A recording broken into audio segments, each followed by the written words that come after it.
कहाँ रहते हो? कहाँ रहना है मुझे? अपने घर पे रहता हूँ, और कहाँ रहता हूँ? किसी ने बताया तुमसे कि तुम बदतमीजी बहुत अच्छे से करते हो? क्यों? आपसे किसी ने कहा है तो आप बदतमीज हुई हैं। लीजिए ऑर्डर पकड़िए अपना। You are amazing.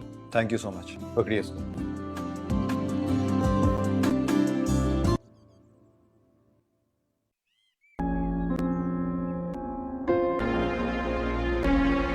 बाइक कहाँ है मेरी? मेरी बाइक बाहर खड़ी थी।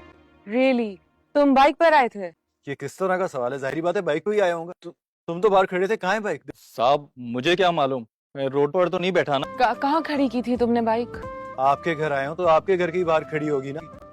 गार्ड, सीसीटीवी फुटेज चेक करो। कितनी की थी बाइक? मैंने देखी थी बाइक 20-25 हजार से ज्यादा की नहीं थी।